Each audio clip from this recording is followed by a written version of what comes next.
America, ఇరాన్ల మధ్య మరోసారి చర్చలు జరగబోతున్నాయా అంటే అవుననే సమాధానం వస్తుంది. అయితే ఈ చర్చలు ఇస్లామాబాద్లో ఉంటాయా లేక మరో ప్రాంతంలోనా అన్న అంశంపై ఇంకా స్పష్టత రావాల్సి ఉంది. ఇరాన్పై అమెరికా, ఇజ్రాయెల్లు చేసిన భీకర యుద్ధంతో ఇప్పటికే ఆ దేశం భారీగా నష్టపోయింది. కొద్ది రోజుల క్రితం రెండు దేశాలు కాల్పుల విరమణ ప్రకటించినా కూడా ఇప్పుడు యుద్ధం హార్ముజ్ జలసంధి వద్ద జరుగుతోంది. ఇస్లామాబాద్లో చర్చలు విఫలం కావడంతో అమెరికా ఏకంగా హార్ముజ్ జలసంధిని దిగ్బంధనం చేసింది.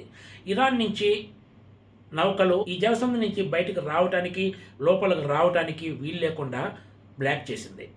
ఇది ప్రపంచ ఆర్థిక వ్యవస్థపై తీవ్ర ప్రభావం చూపించే అంశం. ఇప్పటికే ఈ యుద్ధం కారణంగా ప్రపంచ ఆర్థిక వ్యవస్థ అతలాకుతలమైన విషయం తెలిసిందే. ముఖ్యంగా ఇంధన ధరలు పెరిగి ప్రపంచవ్యాప్తంగా పలు దేశాలు తీవ్ర సమస్యల్లోకి వెళ్ళాయి. ఇది మరికొన్ని రోజులు కొనసాగితే ఈ నష్టం మరింత దారుణంగా ఉండే అవకాశం ఉందనే అంచనాలు వెలువడుతున్నాయి. అమెరికా ఏకంగా హార్ముజ్ జలసంధిని మూసివేయడాన్ని ప్రపంచంలోని పలు దేశాలు తప్పుపడుతున్నాయి.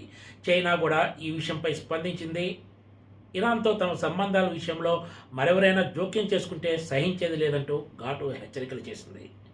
ఎందుకంటే చైనా పెద్ద ఎత్తున ఇరాన్ నుంచి చమురుతో పాటు గ్యాస్ను కూడా కొనుగోలు చేస్తుందనే విషయం తెలిసిందే. అమెరికా హార్ముజ్ జలసంధిని దిగ్బంధనం చేయడం వలన ఆ దేశానికి వచ్చే నష్టం ఇప్పుడు ఏకంగా 4,000 కోట్ల రూపాయల పైనే ఉంటుందని అమెరికాకు చెందిన ప్రముఖ పత్రిక వాల్ స్ట్రీట్ జర్నల్ ఒక కథనంలో ప్రచురించింది.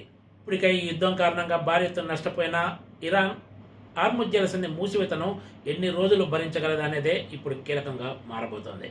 ఈ జలసంధి మీదుగా ఎలాంటి ఆటంకాలు లేకుండా నౌకల రవాణా జరగాలని చైనా డిమాండ్ చేసింది. అమెరికా మిత్ర దేశాలు కూడా ఇదే డిమాండ్ చేస్తున్నాయి. త్వరలో ఒక మీటింగ్ పెట్టుకోవడానికి కూడా సిద్ధమవుతున్నాయి. అయితే మరోసారి అమెరికా, ఇరాన్ల మధ్య చర్చలు కొనసాగే అవకాశం ఉందనే వార్తలు వస్తుండటంతో ఇవి వేచి చూసే ధోరణిని అవలంబిస్తున్నాయి. మరోవైపు అమెరికా అధ్యక్షుడు డొనాల్డ్ ట్రంప్ ఇరాన్ తమతో ఒప్పందానికి సిద్ధంగా ఉందని ప్రకటించారు. అమెరికా తరపున ఇరాన్తో చర్చల్లో పాల్గొన్న ఆ దేశ ఉపాధ్యక్షుడు జేడీ వాన్స్ కూడా ఇప్పుడు బంతి ఇరాన్ కోర్టులో ఉందని స్పష్టం చేశారు. ముఖ్యంగా అణ్వాయుధాల తయారీ విషయంలోనే రెండు దేశాల మధ్య పీటముడి పడింది. అమెరికా, ఇరాన్ ఏకంగా 20 సంవత్సరాల పాటు యురేనియం శుద్ధిని నిలిపివేయాలని కోరుతుండగా ఇరాన్ 5 ఏళ్ల పాటు యురేనియం శుద్ధిని నిలిపివేయడానికి ముందుకొచ్చింది.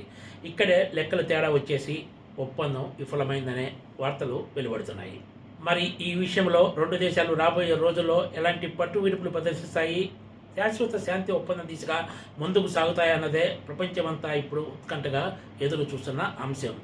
ఇప్పటికే రెండు దేశాల మధ్య చర్చలు పునఃప్రారంభించేందుకు ఆయా దేశాల అధికారులు తెర వెనుక కసరత్తు చేస్తున్నట్లు వార్తలు వెలువడుతున్నాయి.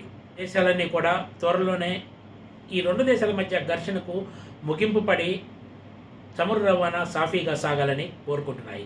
అయితే ఇది ఎంత మేరకు నెరవేరుతుందో అనేది అమెరికా వైఖరిపైనే ఆధారపడుతుంది. మరోవైపు ఇరాన్ నిర్ణయం కూడా ఇందులో ఎంతో కీలకం కాబోతుంది. Please subscribe TGTV.